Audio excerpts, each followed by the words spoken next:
हम अलग अलग वीडियोस के माध्यम से आपको बताने की कोशिश कर रहे हैं कि मार्केट पे एक्टिविटी जो है वो बहुत स्ट्रांग है। रूपक डेजी मेरे को ज्वाइन करना है। रूपक जी, आपको मेरी आवाज आ रही है सर? आपकी स्क्रीन नहीं आ रही है अभी? नहीं, लग रहा है कि अभी रूपक जी से संपर्क नहीं हुआ है दोबारा से। हाँ हाँ, मेरे ख्याल से अब संपर्क हो गया। रूपक जी नमस्कार, बहुत बहुत स्वागत है सर। नमस्कार रजत जी। सर ये तो गेम ही पलट गई।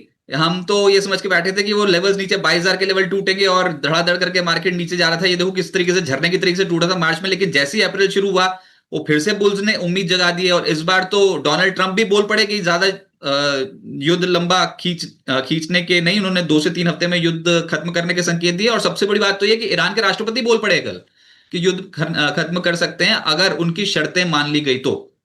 शर्तें तो किसी ने देखी नहीं है, लेकिन क्या आपको लगता है डोनाल्ड ट्रंप इतनी आसानी से मान जाएंगे? जी देखिए रजत जी, चार्ट पैटर्न में जो हम देखे थे मंडे को मिडिल ऑफ द सेशन, तो Monday mid of the session में एक पैटर्न देखा था कि निफ्टी करेक्ट होते होते ऐसे जगह पे जहाँ पे पहुंचा, वहाँ पे एक ट्रेंड लाइन प्रीवियस लो से ट्रेंड लाइन ड्रॉ करते तो उस ट्रेंड लाइन के सपोर्ट के आसपास पहुंच गया था। हालांकि मेरा एक्सपेक्टेशन ऐसा था कि बुधवार थोड़ा नीचे खुल के ट्रेंड लाइन पे सपोर्ट लेके फिर एक रिवर्सल आए। पर उसके बाद मंडे सेकेंड हाफ के बाद, मतलब मार्केट क्लोज होने के बाद कुछ डेवलपमेंट आया, उसके बाद मार्केट ग्लोबल मार्केट्स पॉजिटिव हो गया। तो उसके चलते आज गैप अप ओपन हुआ। चलो ठीक है, गैप अप ओपन हुआ। एक फॉर द टाइम भी मुझे लगता है कि एक सिग्निफिकेंट रिकवरी आ सकता है। और जो सस्टेन बाइंग दिख रहा है, मुझे लगता है सस्टेन बाइंग निफ्टी को शॉर्ट टर्म में 23,500 से लेके 24,000 तक लेके जा सकता है। और जब तक नया कोई डेवलपमेंट नहीं आए या नया कोई नेगेटिव न्यूज ना आए, तब तक अपवर्ड ट्रेंड रह सकता है मार्केट में। तो आपने फिर क्लाइंट्स को यहाँ पे खरीदने के लिए बोल दिया, या फिर सर अभी भी डाउट रहेगा मन में? कोशिश तो आज सुबह से ही कर रहे हैं, टिक गए हैं वैसे मार्केट पे, लेकिन हमको ना ये 2-3 दिन की तेजी भी डाइजेस्ट नहीं होती है। यही तो पैटर्न नजर आ रहा है, बताओ। ये अगर आप पूरे मार्च में देखो तो 2 दिन की तेजी, उसके बाद धड़ करके नीचे, जितना ऊपर जाते थे उससे डबल स्पीड से नीचे जाते थे। फिर 2 दिन की तेजी, उसके बाद धड़ करके नीचे, फिर 3 दिन की तेजी, उसके बाद धड़ करके नीचे, उसके बाद फिर 3 दिन की, 2 दिन की तेजी, फिर नीचे। यही तो हो रहा है। फिर अभी इस हल्की तेजी के बाद एकदम से डाउन ट्रेंड से बाहर कैसे आपको लग रहा है निकल जाएगा बाजार इतनी आसानी से?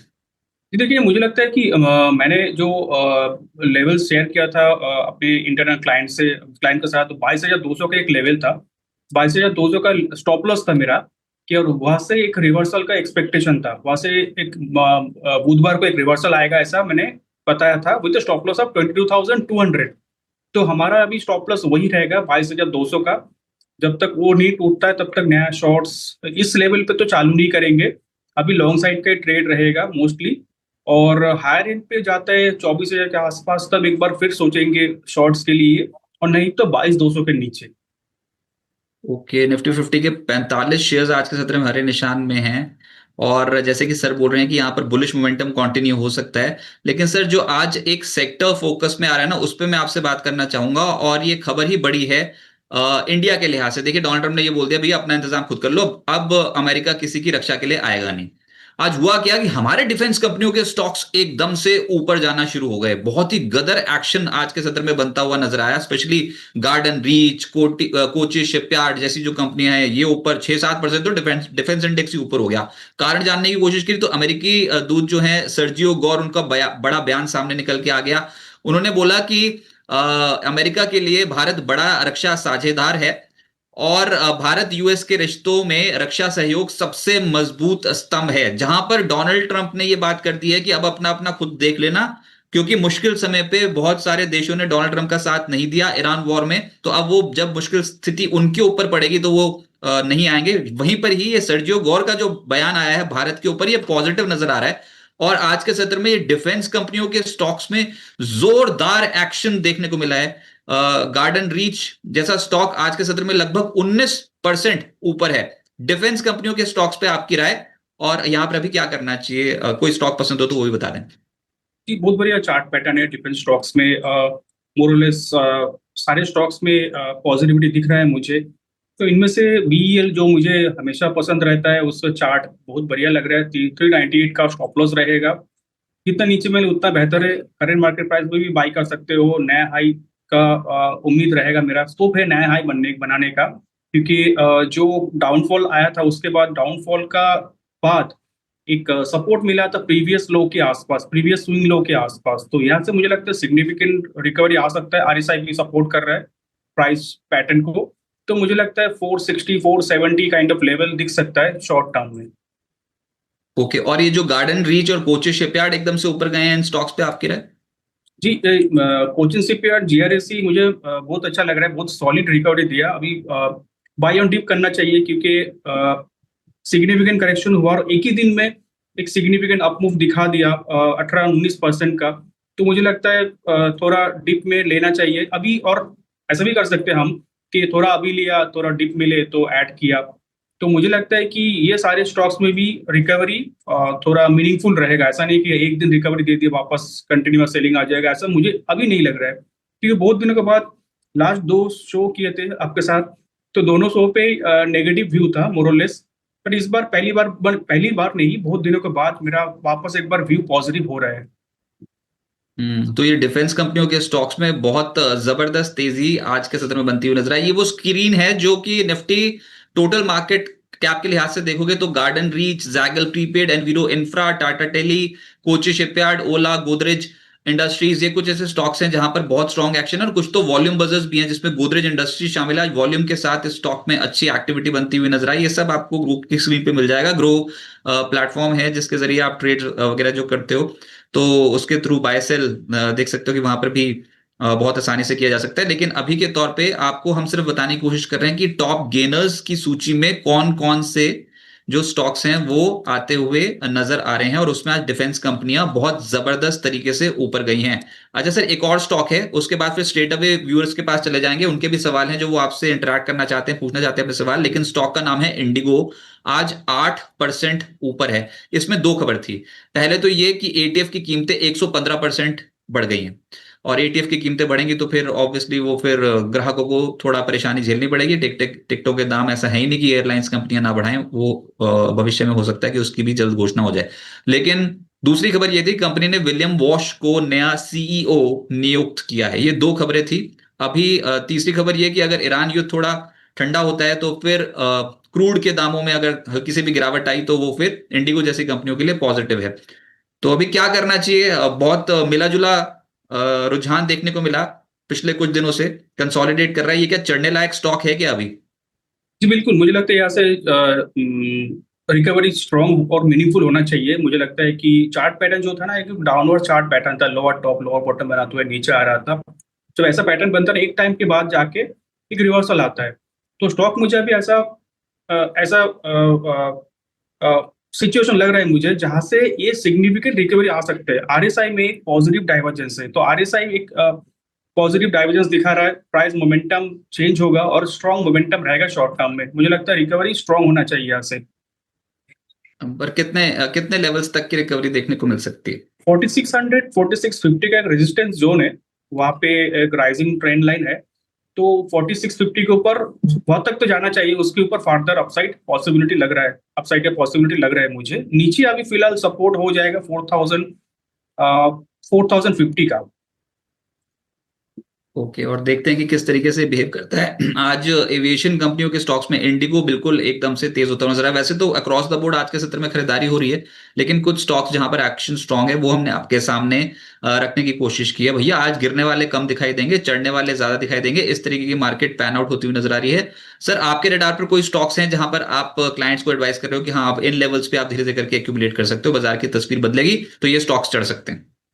जी, हमने अपने क्लाइंट्स को मेटल वाला स्टॉक रिकमेंड किया था, मेनली वीडीएल को रिकमेंड किया था सोमवार को। और सोमवार से ही थोड़ा बहुत जो beaten down stocks, large cap stock से भारतीय एयरटेल हो गया, ये सब एलएनटी हो गया, ये सब में रिकमेंड कर रहे थे। तो बढ़िया। ये मतलब अब आपको लगता है सर, सबसे बड़ा सवाल जो सबके मन में है कि क्या worst is over for the markets, या फिर ये असमंजस की स्थिति थोड़ी बनी रहेगी? इस बार का जो सीज फायर हुआ ना, ये थोड़ा बहुत भरोसा नहीं लायक नहीं, मुझे चीज लगा। फायर हुआ नहीं है मतलब ओके। जो बात चल रहा है ना, सीज फायर नहीं हाँ हुआ वही है। वही। एक्चुअली जो सीज फायर कंप्लीट होने, अगर हो जाता है ना, जिस दिन अनाउंस हो गया उसके बाद आपको बाई करने का मौका नहीं मिलेगा। तो सीज फायर का जो र्यूमर्स और बात चलता है उसी में ही अगर डिसीजन बनता है, उसी में मार्केट का जो इंडिकेशन आता है प्राइस पैटर्न में, उसी में ही बाई करना होगा। नहीं तो हमें बाई करने का मौका नहीं मिलेगा। तो अभी जो बात चल रहा है इस बार मुझे थोड़ा डिसाइसिव लग रहा है फॉर द टाइम भी। मैं ऐसा नहीं बोल रहा कि कंप्लीट हो गया और आगे चल के एक महीने बाद कुछ नहीं होगा। अगर अप्रैल महीना का अगर स्टैटिस्टिक्स देखिए तो लास्ट 25 साल में अप्रैल महीना में मैक्सिमम टाइम 68% केसेस में अप्रैल महीना में रिटर्न पॉजिटिव दिया निफ्टी ने। और उस पॉजिटिव रिटर्न का एवरेज रिटर्न है, मंथली रिटर्न था 4%। ऑन एवरेज 4% रिटर्न दिया लास्ट 25 साल में, जिस साल में जिन जिन सालों में निफ्टी पॉजिटिव रिटर्न दिया। राइट, तो लग रहा है कि अप्रैल अप्रैल में छुट्टियां बहुत हैं वैसे। जी हाँ, तो एक तो खत्म हो गया है छुट्टी। हो। नहीं सॉरी, एक तो हुआ नहीं। हाँ, अप्रैल तो अभी खाली अभी चालू हुआ अभी है, नहीं एक हुआ, और अभी हुआ। अभी नहीं हुआ, अभी नहीं हुआ। तो आपको लगता है कि यहाँ से मार्केट अप्रैल में सरप्राइज कर सकती है ऑन अपसाइड, अगर ये युद्ध की स्थिति थोड़ी सी ईज आउट होती होती हुई नजर आए तो ना। इवन लास्ट ईयर अगर देखोगे आप, जो लिबरेशन डे जो टैरिफ लगाया था डोनाल्ड ट्रंप ने, अप्रैल हम्म। में सबसे बड़ा टैरिफ का अनाउंसमेंट किया था और अप्रैल बहुत पॉजिटिव गया था, नीचे से सॉलिड रिकवरी दिया था। 2008 में भी शायद अप्रैल में पॉजिटिव था। तो जितने भी बड़े बड़े जो नेगेटिव ईयर था ना, उसमें भी अप्रैल पॉजिटिव रहता है। ओके राइट, लेकिन हम व्यूअर्स के पास चलते हैं और ये कॉलर शो है आप ही लोगों के लिए डिजाइन हुआ है, और हमने अभी तक चर्चा की कि मार्केट में इतनी स्ट्रांग तेजी कैसे बनती हुई नजर आ रही है, और साथ ही साथ कोई स्टॉक्स जो अभी बाजार में तेज है उनके ऊपर हमने चर्चा की। अब आपकी बारी, आप अपने पोर्टफोलियो से जुड़े कोई भी प्रश्न इस शो के जरिए पूछ सकते हो। जहां पर टॉप चार्ट विंडो आपको दिखाई दे रही है साइड पे, वहां पर अपने कमेंट्स लिख सकते हो, अपने प्रश्न लिख सकते हो। पहले हम प्राइम मेंबर्स का सवाल लेंगे, यानी कि जिन्होंने 20 तक की प्राइम मेंबरशिप ले रखी है, सिल्वर गोल्ड या प्लैटिनम, उनके सवाल लेंगे, और उसके बाद फिर नॉन प्राइम मेंबर्स की ओर भी चलेंगे। कोई सवाल छूटेगा छूटेगा नहीं, ऐसी हम पूरी कोशिश करेंगे। और सबसे पहले आर ठुकराल साहब बोल रहे हैं, सर आज 23,000 के दर्शन तो हो जाएंगे ना, या फिर नहीं? आपका क्या कहना है सर निफ्टी पे? 23,000 क्रॉस हो भी सकता है आज, चांसेस है, ऐसा नहीं कि नहीं है, चांसेस है। क्योंकि जो global markets, Asian markets mainly देखे तो बहुत बड़े बड़े अपसाइड दिखाया था। इंडिया तो खाली 2-2.5% ऊपर है। तो मुझे लगता है चांस है अभी भी यहाँ से 1%, 1.5% का मूवमेंट अभी भी आ सकते हैं यहाँ से। हाँ, वो तो आज सब कॉस्पी में ही रहना चाहते हैं ना। कॉस्पी 8% 9% ऊपर है, तो ऐसा भैया अपने मार्केट में हो जाए तो मजा ही आ जाए। किसी दिन 10% ऊपर हो तो ये हो सकता है। ऐसा भी हो सकता है कि आप जितना पेसिमिज्म में जी रहे हो, बताओ कोरिया वाले नहीं जी रहे थे क्या पेसिमिज्म में, और उनके मार्केट 8-9% चढ़ गए हैं। तो ये टाइमिंग इट्स नियरली इम्पॉसिबल। मतलब आपको पता भी है कि आपकी मार्केट 10% उछल जाएगी, 12% उछल जाएगी, पूरे साल में उछलेगी, एक दिन में उछलेगी, एक महीने में उछलेगी, ये नहीं कोई बता सकता ना। अब कोरिया वालों के तो एक ही दिन में उछल गया 8-9%, तो उनका तो हो गया, आज ही खेल हो गया। जो पूरे साल की एफडी का रिटर्न तो एक ही दिन में बन रहा है उनकी मार्केट में, बताओ। इतनी स्ट्रांग तेजी बनी है आज कॉस्पी में, और वो यहाँ पर दिखाई भी दे रहा है। जैसे कॉस्पी कितना ऊपर है, ये मैं अभी आपको बताता हूँ। आज कॉस्पी में, ये अगर ग्लोबल इंडाइसेस देखूं, तो आज ये जो निके है लगभग 5.25%, और कॉस्पी में 8.5%, 8.6% एक सिंगल ट्रेडिंग सेशन में इस तरीके से भागी है। तो आप ये खुद ही हिसाब लगा लो कि मार्केट कितना ज्यादा वोलेटाइल हो सकता है किसी अनफोर्सिन इवेंट के चलते। और ये अब क्रेडिट जो है वो ईरान वालों को दे देना, डोनाल्ड ट्रंप को दे देना, लेकिन मार्केट में आज रिएक्शन बहुत बहुत स्ट्रांग बनता हुआ नजर आ रहा है। हम क्वेश्चन आंसर सेशन पे ही रहते हैं, और अपने सवाल आप लगातार पूछ सकते हो बिस्तक के इस शो के माध्यम से। और उसमें अनिल अनेजा जी बोल रहे हैं सर कि चेन्नई पेट्रो पे आपकी क्या राय है फॉर शॉर्ट टर्म?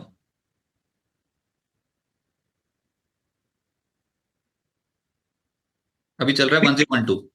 देखिए, चेन्नई पेट्रो का चार्ट बहुत बढ़िया है, चार्ट लग रहा है मुझे।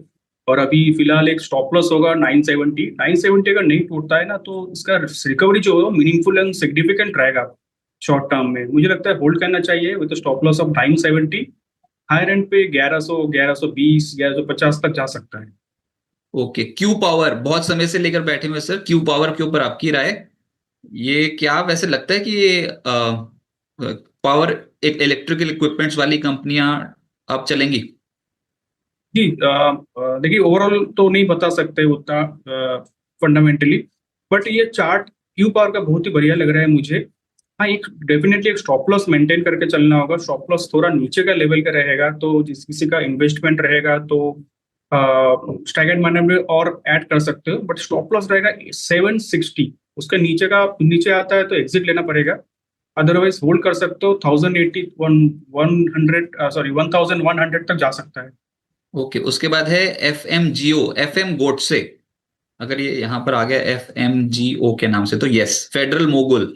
तो ये स्टॉक पे अभी शॉर्ट टर्म के लिए क्या टारगेट्स हैं?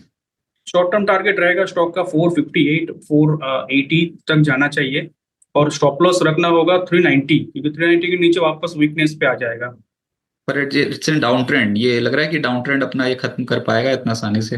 हाँ, चार्ट पैटर्न देख के लग रहा है कि यहाँ से ना एक अच्छा खासा रिकवरी आ सकता है, क्योंकि पॉजिटिव डाइवर्जेंस दिख रहा है आरएसआई में। तो आरएसआई में पॉजिटिव डाइवर्जेंस दिखता है तो एक सिग्निफिकेंट प्राइस मोमेंटम होता है, रहता है शॉर्ट टर्म के लिए। ओके। और वैसे अनेजा साहब ना, जैसे अनेजा साहब सोच रहे हैं वैसे बहुत सारे व्यूज भी यही सोच रहे होंगे कि भैया हमारे स्टॉक भी थोड़े थोड़े ऊपर आ जाएंगे, मार्केट एकदम से ऊपर गया ना फिर वो नहीं हो जाता, लोगों की शिकायत हो जाती है मार्केट तो ऊपर आ गया मेरे तो आए नहीं। ऐसे वाला भी हो जाता है कभी कभी।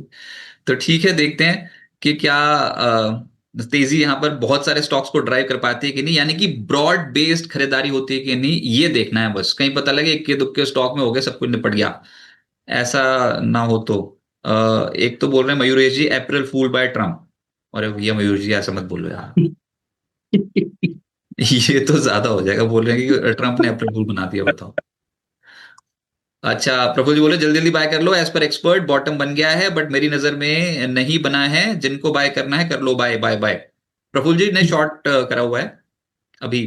तो सर, इनका कहना भी सही है कि भैया अभी अभी तक का एपिसोड क्या है, अभी तक का तो ये एपिसोड है ना जो हमने शुरू में जो डिस्कस किया कि जब खुश होने की कोशिश की तो पता लगा कि डोनाल्ड ट्रम्प नहीं चाल चल गए। लेकिन अब इन स्तरों पर आके कॉन्फिडेंस एकदम से लूज किया है, जो इंस्टीट्यूशनल इन्वेस्टर्स हैं उनका भी कोई प्रेजेंस नहीं है इंडियन मार्केट में इतनी स्ट्रांग, खासतौर से एफआईएस की। और मई महीने में, सॉरी मार्च महीने में लगभग 11%, सवा 11% निफ्टी नीचे। आज अप्रैल महीने में एक दिन की तेजी के बाद अब प्रफुल्ल जी बोल रहे हैं कि हायर साइड पे पहले कह रहे थे कि 23,000 नहीं टूट सकता, मेरे ख्याल से शायद अभी भी यही बोल रहे होंगे कि 23,000 टूटना बहुत ज्यादा मुश्किल है, 23,200 500 ये वाले लेवल्स टूटने मुश्किल हैं। आपको क्या लगता है अगर इस मार्केट को सरप्राइज करना होगा और अगर कभी भी प्रफुल्ल जी को कोई भी स्टॉप लॉस लगाना पड़े तो क्या स्टॉप लॉस लगाएं या फिर ऐसी शॉर्ट में ही रहें? आपकी क्या राय होगी? जी, मुझे लगता है अगर स्टॉप लॉस लगाना है तो 23,300 का स्टॉप लॉस लगा सकते हो। शॉर्ट कैरी कर रहे हो तो डेफिनेटली कैरी कर सकते हो सब। व्यू तो डेफिनेटली कुछ सोच के व्यू लिया आपने, कुछ पोजीशन लिया, तो उसका स्टॉप लॉस मेरे ख्याल से होना चाहिए 23,300। 23,300 टूटा तो जो मोमेंटम है मार्केट का, जो सेंटिमेंट और स्ट्रांग होगा, उसके ऊपर और एक राउंड शॉर्ट शॉर्ट कवरिंग आएगा। तो 23,300 का एक स्टॉप लॉस लगाना जरूरी होगा। पर अगर प्रफुल्ल जी की बात सही निकली तो इनके टारगेट्स बहुत नीचे के हैं सर। मतलब वो बोल रहे हैं कि एकदम से यहाँ से कुछ सुबह कह रहे थे कि 16% 18% के आसपास की गिरावट देखने को मिल सकती है, और अभी तक तो ये सही साबित हुए हैं। अभी तो ऊपर बेचा था ना, लेकिन इस मिड में आके बेचना ये अपने आप में बहुत बड़ी स्किल मानी जाएगी फिर। हाँ नहीं, टारगेट तो मेरा भी था 18, मैं आपको बताया भी था 18,000 18,800 ये सब टारगेट भी था। बट फॉर द टाइम भी मुझे लगता है एक सिग्निफिकेंट रिकवरी आ सकता है, क्योंकि ऐसा नहीं कि कभी भी ऐसा नहीं हुआ कि वन साइडेड गिरा और एक महीने से वन साइडेड गिरी जा रहा है, गिर ही रहा है। ऐसा नहीं कि 2022 में भी निफ्टी अच्छा खासा गिरा था, जब यूक्रेन रशिया के वॉर में। लेकिन वो एक ही हर महीना ऐसा नहीं गिरा, एक महीना गिरा एक महीना ऊपर गया, ऐसा करके ओवरऑल नीचे आया था मार्केट। खाली जो वन साइडेड फॉल था 2008 में हुआ, 2020 में हुआ, ये सब जो एकदम एकदम जो होता है ना फाइनेंशियल फेलियर या उस पूरा ओवरऑल सिस्टम फेलियर में, ऐसा बड़ा वन साइडेड फॉल होता रहता है। वन साइडेड एकदम 60% फॉल हो गया, ऐसा कुछ आएगा, वो ब्लैक स्वान इवेंट रहेगा, वो किसी को पता नहीं रहेगा। तो मुझे लगता है फॉर द टाइम में एक रिकवरी देगा, रिकवरी देने के बाद हायर एंड से शॉर्ट पोजीशन ऐड भी कर सकते हो बाद में जाके, फिर नीचे आएगा तो राइट कर सकते हो शॉर्ट पोजीशन। और वो भी कह रहे हैं कि बियर्स को आज बहुत सारे बायर्स मिल गए, तो ये हाँ। भी सोचा जा सकता है कि हाँ मंदी करने वालों को तो भैया आज खरीदार चाहिए, खरीदारी आज हो रही है तो वो तो फिर एग्जिट करने का मौका ढूंढेंगे। सबकी अपनी अपनी सोच है। हम्म। तो ठीक है, देखते हैं। लेकिन मार्केट ना हमारे कहने से चला ना उनके कहने से चलेगा, कभी ना कभी अपने आप ही डिसाइड करेगा मार्केट के ऊपर जाना है या नीचे। अभी तो सिर्फ जो इशारा है वो ऊपर जाने का, फॉर शॉर्ट टर्म में देखते हैं कहाँ पर जाकर रुकता है। अमन जी बोल रहे हैं, हेलो जी अमन जी, गुड आफ्टरनून। सवाल मेरे को आपका मिला नहीं है, मेरे को हेलो और गुड आफ्टरनून मिल गया, तो सर हेलो और गुड आफ्टरनून आपको भी। उसके बाद अरे प्रभु जी बोल रहे हैं मैं निफ्टी में कभी शॉर्ट नहीं रखता, सिर्फ स्टॉक में दबा के शॉर्ट करते हैं। तो फिर स्टॉक्स तो इन्होंने करे थे भी, रिलायंस इंडस्ट्रीज के ऊपर शॉर्ट वगैरह किया था। पर तो मतलब निफ्टी पे सिर्फ व्यू दे दिया, शॉर्ट कभी नहीं किया। अच्छा मैं अब समझ गया, आगे से नहीं, मैं ध्यान रखूंगा इस चीज का कि ये निफ्टी पे शॉर्ट नहीं करते हैं। सर एक व्यूअर है वो बोल रहे हैं मेरे पास 5 लाख था लमसम लगाने के लिए, और 3,50,000 कर दिए पहले ही। क्या बचा हुआ कर दें या फिर वेट करें? नहीं, बचा हुआ आप वेट कर सकते हो। सही बात है, अभी इतना मतलब अगर आपने अभी रिसेंट फॉल में कुछ खरीद लिया हो तो बहुत बढ़िया, नहीं तो फिर थोड़ा सा वेट कर लीजिए। फार्मा 20 कहना है बाय नाउ, शंपा जी पूछ रहे हैं। हरवा भी उसका ना मूवमेंट बहुत स्लो होता है। आपको अगर वो एकदम सिग्निफिकेंट लॉन्ग टर्म के लिए आपका पोजिशनिंग है तो ठीक है, 5 साल के लिए तो ठीक है, नहीं तो बहुत स्लो मूवमेंट होता है। फार्मा में क्या होता है, कुछ स्टॉक चलता है कुछ स्टॉक नहीं चलता है, तो ओवरऑल इंडेक्स में रिटर्न नहीं आता है। हाँ वो सही बात है, मैंने भी देखा है इसको 25-26 के लेवल के ऊपर जाते हुए, बिल्कुल ही ऐसे सपाट सा खड़ा रहता है ये।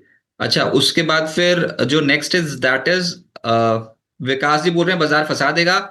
और एक व्यूअर है वो बोल रहे हैं सोनाटा सॉफ्टवेयर के शेयर के बारे में बता दीजिए शॉर्ट टर्म के लिए, सोनाटा सॉफ्टवेयर आपको कैसा लग रहा है?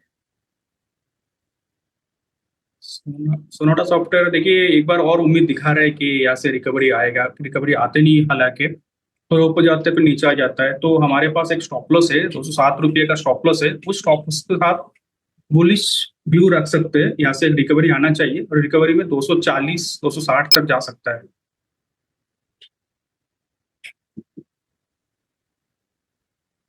ओके, कुछ और स्टॉक्स देखते हैं सर, और जो स्टॉक्स आज के सत्र में एकदम से ऊपर जाने की कोशिश कर रहे हैं उसमें बात करते हैं। एक स्टॉक है जो 52 हफ्ते की ऊंचाई पे मैंने सुबह सुबह देखा था, एक बार उस पर आपकी राय।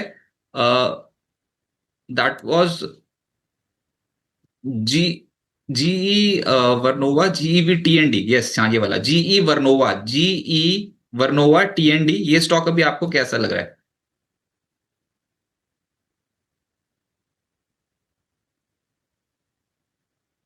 जीईवी टीएनडी, मैं इसको लगा के देखूं कि इस बार चार्ट्स पे।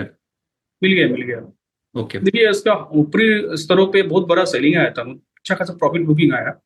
बट मुझे लगता है कि धीरे धीरे करके वापस एक बार हायर लेवल जो हाई बनाया था उस वहां पे जा सकता है। शॉर्ट टर्म में पॉजिटिव लग रहा है, खाली एक स्टॉप लॉस डालना होगा 37-30 के नीचे। ओके, 52 हफ्ते की जो हाई की सूची है ना उसमें ये सब स्टॉक्स आ रहे हैं जो आपकी स्क्रीन पे हैं। इसमें औरबिंदो फार्मा, ये 52 हफ्ते की उच्चतम स्तर पे आया हुआ है, लगभग 2.8% आज ये स्टॉक ऊपर है। औरबिंदो फार्मा भी आपको कैसा लग रहा है? बहुत अच्छा लग रहा है चार्ट चार्ट पे। अगर मंथ वीकली चार्ट भी देखे, वीकली चार्ट पे भी ब्रेकआउट है, तो बढ़िया चार्ट पैटर्न है इसका। और 1355 का एक रेजिस्टेंस है, 1355 1360, उसके ऊपर अगर सस्टेन किया तो significant rally towards it's all time high of 1600 मुझे लगता है पॉसिबल है। नीचे एक स्टॉप लॉस मेंटेन करके चलना होगा 1270 पे।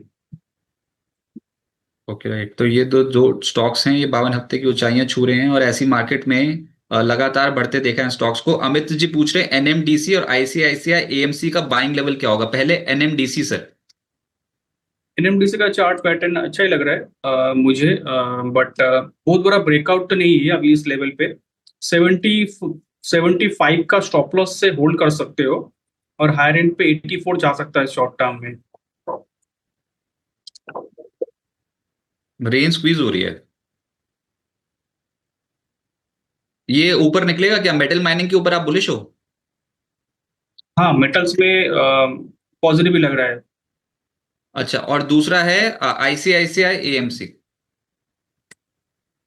इनफैक्ट मेटल में मंडे से मैं पॉजिटिव व्यू शेयर कर रहा हूँ। कि आईसीआईसीआई एएमसी ऊपर जाके एकदम से रुक जाता है, लेकिन आज खबर बड़ी है वो जो नहीं है कि जो कैपिटल मार्केट के लिए नए नियम हैं वो आरबीआई ने टाल दिए हैं 3 महीने के लिए। तो आज हमने एचडीएफसी एएमसी जैसे स्टॉक को एकदम से ऊपर जाते देखा, सुबह बीएससी भी ऊपर चला गया था, बहुत सारे कैपिटल मार्केट रिलेटेड स्टॉक्स ऊपर थे। आईसीआईसीआई एएमसी से नहीं हो पाया, आपकी राय? हाँ, आईसीआईसीआई एएमसी के चार्ट उतना इंकरेजिंग नहीं लग रहा है मुझे। अगर रिकवरी के लिए कुछ लेना है एएमसी स्टॉक, तो एचडीएफसी एएमसी बेहतर रहेगा।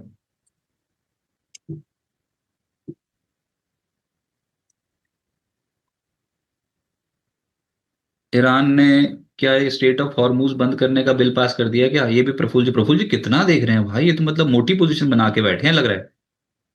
मैं भी एक बार देख लूँ ना सारी की सारी चीजें। बताओ, ये तो लाइव चैनल ही ना शुरू कर दें कहीं। तो जो खबर है वही आपके सामने रखेंगे, और एक बार ना मैं उसको मार्केट पे देख लेता हूँ कि क्या रिएक्शन, कोई ओवर रिएक्शन तो नहीं आ गया भैया मार्केट में खबर का। तो वो देखना जरूरी है, अभी हम पता लगे बुल्स बुल्स कर रहे हैं मार्केट, हाँ एकदम से नीचे आया है सर। तो ये निफ्टी के 5 मिनट के चार्ट पे पता लगेगा आज की पूरी बढ़त ही गवा दी मजाक मजाक में। फट करके नीचे आने की कोशिश कर रहे हैं। क्या रेंज पे होगा काम काज? ये 5 मिनट का चार्ट लगा रखा है मैंने। हाँ, किस रेंज पे काम होगा सर? हाँ, ये Iranian parliament declare strait of Hormuz will not open and confirms no negotiations have been held regarding the waterway. Iran वालों ने तो मना कर दिया, हम नहीं खोलते हॉर्मुज। अब क्या करें? देखा जाएगा क्या होता है।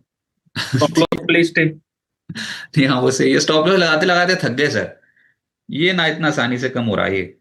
तो इस वक्त की बड़ी खबर ये है कि ईरानी जो पार्लियामेंट है, उन्होंने स्टेट ऑफ हॉर्मुज को बंद करने की घोषणा कर रखी है। और को कह रहे हैं कोई भी नेगोशिएशन नहीं हुई है इस वाटरवे के रिगार्डिंग अभी भी अमेरिका से। तो स्टेट ऑफ हॉर्मुज को वो बंद करेंगे, ऐसा ईरान की संसद ने फैसला कर लिया है। और डोनाल्ड ट्रंप ये नहीं चाहते हैं। वैसे तो डोनाल्ड ट्रंप चाहते हैं कि स्टेट ऑफ हॉर्मुज पे कोई फैसला हो ना हो, उनको बाहर निकलना भैया। वो तो बाहर निकलना चाहते हैं इस युद्ध से। लेकिन उन्होंने बोल दिया कि फटाफट से हमारे साथ डील कर लो, हॉर्मुज को खोल दो, ये कर दो वो कर दो। फिर उन्होंने ये भी बोला, पता नहीं क्या क्या बोल दिया वैसे तो, लेकिन ये भी बोला है कि अगर आपको तेल स्टेट ऑफ हॉर्मुज से नहीं मिल रहा तो मुझसे खरीद लो, अमेरिका से खरीद लो, ऐसी बातें कर रहे हैं। और उसके बाद कह रहे हैं कि हमने मुश्किल काम तो कर दिया है ईरान को तबाह करके। अब बाकी का आसान काम करने के लिए भैया, या तो तुम हॉर्मुज, दूसरे देशों को बोल रहे हैं कि तुम हॉर्मुज से ले लो तेल जाके, कोशिश करो ईरान से अपने जहाजों को बाहर निकालने की, हम तो नहीं करेंगे मदद। ऐसा बोला उन्होंने अब। और अभी ये खबर आई है कि ईरान की पार्लियामेंट ने स्टेट ऑफ हॉर्मुज को डिक्लेयर कर दिया कि इट विल नॉट ओपन। और अभी तक तो यही खबर आ रही है और कोई नेगोशिएशन नहीं हुई है रिगार्डिंग दिस वाटरवे। और बाजार में एकदम से गिरावट ऊपरी स्तरों पर बनती हुई नजर आई।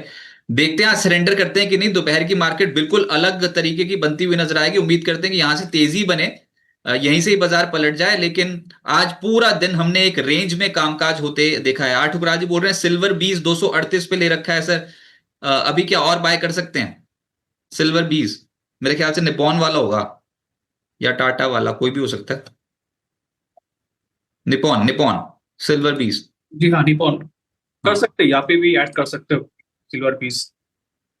चार्ट पैटर्न तो देख के अच्छा ही लग रहा है। तो गोल्ड और सिल्वर में यहां से तेजी बन सकती है।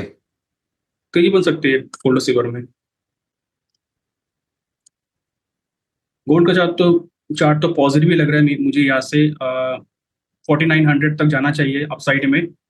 और सिल्वर मुझे लग रहा है सिल्वर थोड़ा स्लो मूविंग रहेगा इनिशियली, बट फिर भी सिल्वर यहाँ से 7850 तक जा सकता है।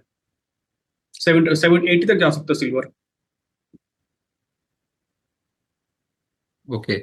और ये वही बात है ना, प्रफुल्ल जी बोल रहे हैं 20% का डाउन साइड कुछ कुछ स्टॉक्स लिख के दिए उन्होंने। रिलायंस इंडस्ट्रीज, एपीएल अपोलो, भारती, टाटा स्टील, सब पे शॉर्ट हैं 20% के डाउन साइड के लिए। राज शेखर जी बोल रहे हैं अल्ट्राटेक सीमेंट करंट प्राइस 10,800। क्या अभी इन्वेस्ट करें या फिर वेट करें? अल्ट्राटेक।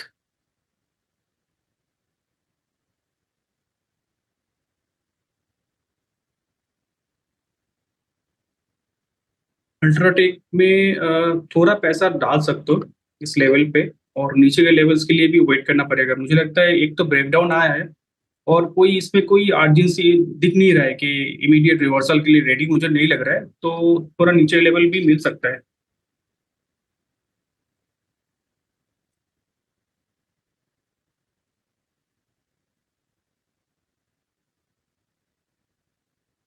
राइट, अदानी एंटरप्राइजेस लिखा है और एक जगह सिप्ला लिखा हुआ है सर। आपकी राय अदानी एंटरप्राइजेस और सिप्ला के ऊपर?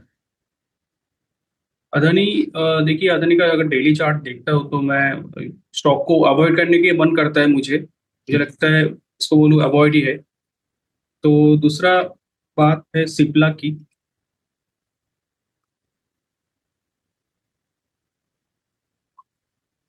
सिप्ला भी फिलहाल तो अवॉइड ही है, और नहीं नहीं तो अगर स्टाइगर्ड मैनर पे ऐड कर सकते हो थोड़ा थोड़ा करके, वो स्लोली ऐड कर सकते हो सिप्ला को। सर कॉस्मिक जी बोल रहे हैं अप्रैल फूल ही मनेगा लग रहा है। बार बार यही कमेंट आ रहा है। एक लास्ट वाला ले लेते हैं, Hyundai मोटर के ऊपर आया है समय चौहान जी का। Hyundai आपको कैसा लग रहा है? वैसे ऑटो सेल्स नंबर्स का इम्पैक्ट पड़ेगा। Hyundai मुझे नेगेटिव लग रहा है। मुझे लगता है नया लो बनाएगा। Okay right. सर कोई डिस्क्लेमर आपका जिन भी स्टॉक्स पे अभी आपने बात की है उन पे? उनमें जिन जिन जिन स्टॉक हमने डिस्कस किए उनमें कुछ स्टॉक हमने अपने क्लाइंट को भी रिकमेंड किया। बट मेरा कोई पर्सनल होल्डिंग नहीं है। राइट सर, बहुत शुक्रिया आपका हमारे साथ जुड़ने के लिए और मार्केट्स पे अप्रोच बताने के लिए बहुत बहुत शुक्रिया। तो रूपक डी जी हमारे साथ जुड़े हुए थे और उन्होंने अपने व्यू शेयर करे स्टॉक मार्केट पे। लेकिन आज ना आपको हरा रंग ज्यादा नजर आ रहा है इंडियन मार्केट्स पे भी और ग्लोबली अभी इक्विटी मार्केट पे। और आप ये सब तमाम एशियाई बाजार देखोगे तो ये सब ऊपर ही ऊपर हैं। निके आज के सत्र में चढ़ गया लगभग 5.25%। फिर आज कॉस्पी चढ़ गया 8.5%। और ये जो तमाम जो ओपन हो रहे हैं यूरोपियन मार्केट्स, यहाँ पर भी 2.25% से लेकर 2% के आसपास की तेजी देखने को मिल रही है डैक्स और कैक में। अब तो डाउ फ्यूचर्स भी आधे फीसदी ऊपर आ गए हैं। कल भी बहुत धमाकेदार क्लोजिंग देखने को मिली थी। तो डैक्स कैक फुटसी ये सब आज के सत्र में ऊपर हैं। तो है तो तेजी सेटअप तेजी का ही। लेकिन फिर वही बात कि हम क्या जरूरत से ज्यादा खुशी में एकदम से चौड़े होकर ऊपर जाएं या फिर धीरे धीरे कॉशियस रहें इन लेवल्स पे, वही देखना है। और इस समय टाइमिंग तो कोई भी नहीं कर सकता स्टॉक मार्केट पे, तो इम्पैक्ट पड़ेगा। लेकिन प्लीज और प्लीज अपने पोर्टफोलियोज में धीरे धीरे करके